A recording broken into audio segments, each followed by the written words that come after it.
Balang araw, bababa rin ako dito sa pwesto ko. Balang araw, mamamatay ako. Makakalimutan rin ako ninyo.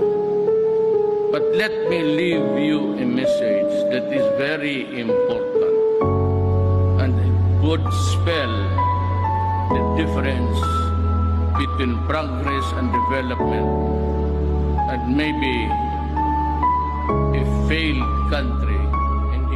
Ikaw yung tao na hinusgahan at kinatakutan dahil sa iyong katauang walang iniilagan, kinilala kang palamur at bastos ng karamihan. Tunay na kakaiba sa mga pangulong nagdaang tandang-tanda ko pa nung panahong ika'y kumandidato. Di ka man yung nangunguna sa debate, di natalo, prang ka man magsalitat. May ugaling tarantado, yun ang naging dahilan kung ba't minahal ng mga tao.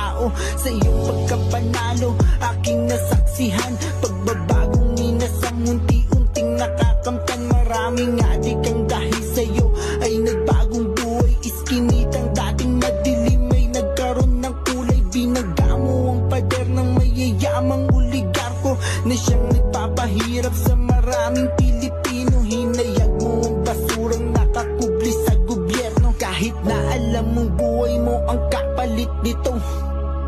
Sabi ko sa kanya, ikaw ang dalhin ko, buksan mo. Pagdating ko dito sa Manila, binuksan niya, putang ina. Ang kalaban ko, 6 na general sa pulit. Customs, lahat ng mga gangster nandoon. Sabi ko, ang kalaban ko, bayan ko mismo. Kalaban ko, bayan ko mismo. At sa iyong panunungkulan ay di inaasahan. Sa bayan ng Marawi, sumiklab ang digmaan. Mahigit 5 buwan, walang tigil ang putukan. Samut-saring hinagpis, maririnig sa pahayagan. Maraming nawalan ng mahal nila sa buhay. Kristiyano at Muslim, mga sundalong namatay. Kaya't labag man sa loob, pumirma ka't ipinasa buong Maguindanao sa martial law ay dineklara